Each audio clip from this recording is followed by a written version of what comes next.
السلام علیکم، پروگرام میں آپ کو خوش آمدید۔ میں ہوں مسعود رضا۔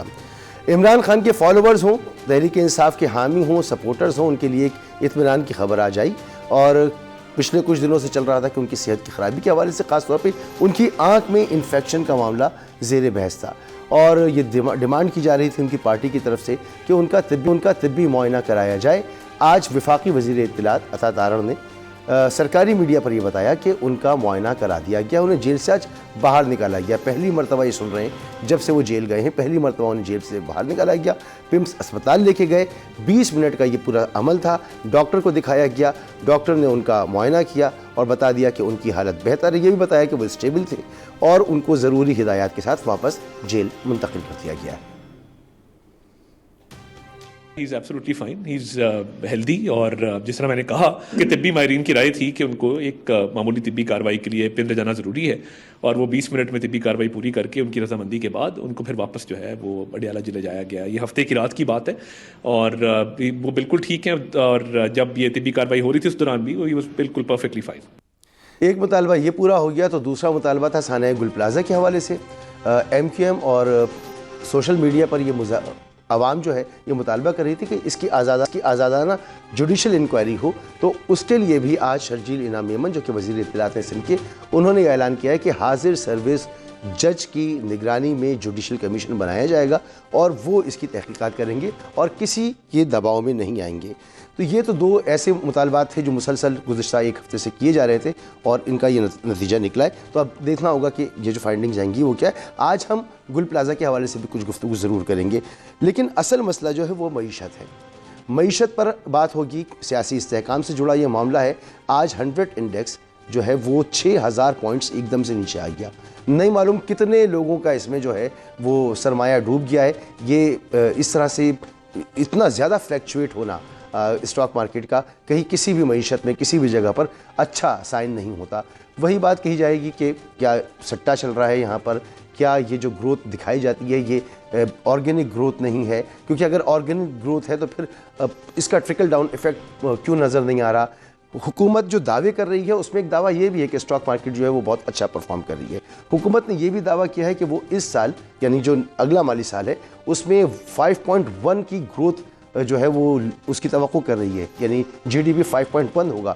کیسے ہوگا، کیا ایسا ہونے جا رہا ہے؟ اور اس سیاسی استحکام کے حوالے سے جو خبریں اس میں یہی بتایا جا رہا ہے کہ عمران خان صاحب کی پارٹی جب تک احتجاج کی موڈ میں رہے گی ان سے کوئی بات نہیں ہوگی، اور جو نظام چل رہا ہے یہی نظام معیشت کی استحکام کی ضمانت ہے۔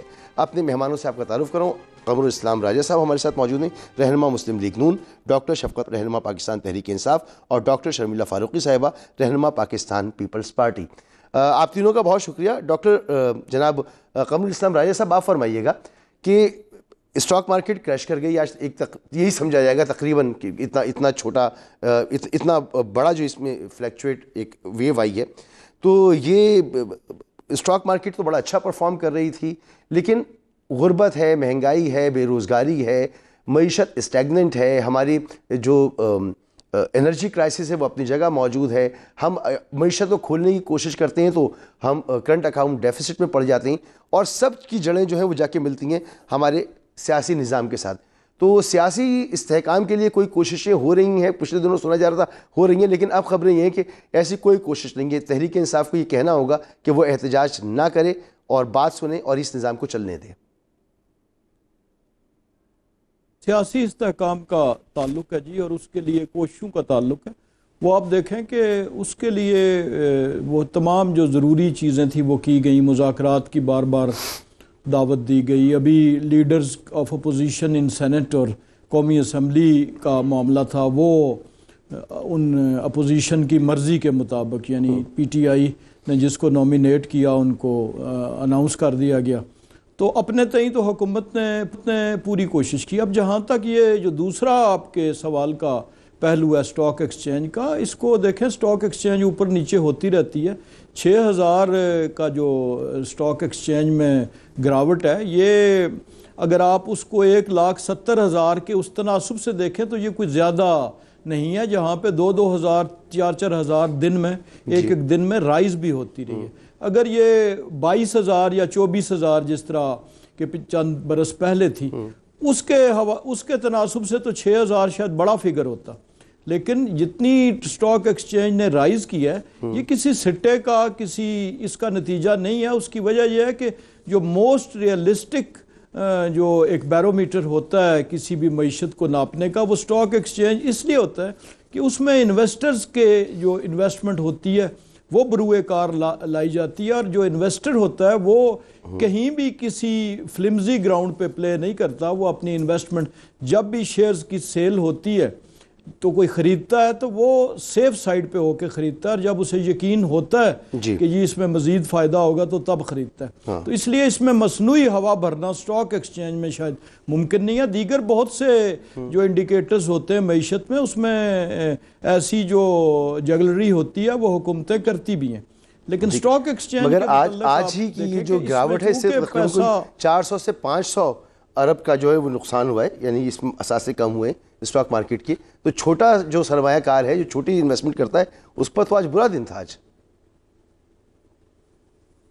جی یقیناً کوئی اتنا اچھا دن نہیں تھا، لیکن اس کو اگر آپ پچھلے ایک سال کی سٹاک ایکسچینج کی جو سٹیپ سلوپ کے ساتھ رائز تھی اس کے ساتھ ملا کے دیکھیں، یا 38,000 سے 1,70,000 تک کی جو رائز ہے اس تناسب میں دیکھیں تو یہ کوئی اتنی قابل ذکر بات نہیں ہے کہ جس کے لیے ہم سٹاک مارکیٹ کریش ہونے کا لفظ استعمال کریں یا پینک کا لفظ استعمال کریں. یہ امپروو بھی ہو جائے گی، اور عموماً کئی دفعہ ایسا اس میں موسم کے بھی دیگر معاملات ہوتے ہیں، کچھ حالات کی وجہ سے کئی دفعہ ایسی سٹاک ایکسچینج میں ہو جاتی ہے، لیکن یہ کوئی پریشان کن بات نہیں ہے. اور جو دیگر انڈیکیٹرز ہیں وہ ابھی تک پازیٹیو ہیں، اور جو ہمارا گروتھ ریٹ ہے اس کے متعلق نہ صرف پاکستانی حکومت کا بلکہ دیگر کچھ اداروں کا بھی جو ریٹنگ ایجنسیز ہیں ان کی بھی ایک جو ہے حوصلہ افزا رپورٹس آ رہی ہیں. تو انشاءاللہ اس کا ٹرکل ڈاؤن ایفیکٹ ابھی آنے شروع ہونے کا وہ ڈاکٹر صاحب حوصلہ افزا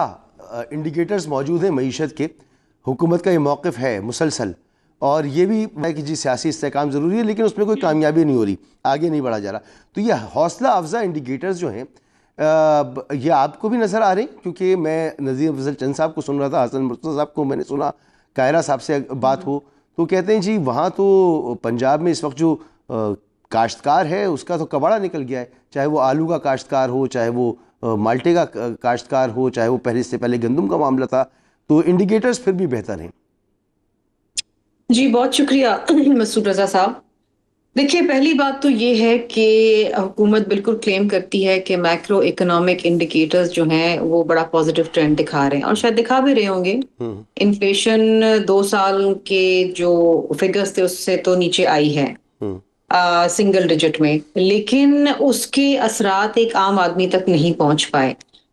آج جو سٹاک ایکسچینج میں 6,000 پوائنٹس گرے ہیں تو ایک پینک سیلنگ ہوئی ہے سٹاک ایکسچینج میں، اور اس کا ایک بنیادی وجہ یہ بھی ہے کہ جو پولیٹیکل جو ٹینشنز ہیں خطے کے اندر اس پہ ایک بہت بڑا اثر آج سٹاک ایکسچینج کے اوپر بھی ہوا. بہرحال پچھلے دنوں میں پچھلے چند ہفتوں کے اندر سٹاک مارکیٹ عروج پہ بھی گئی ہے.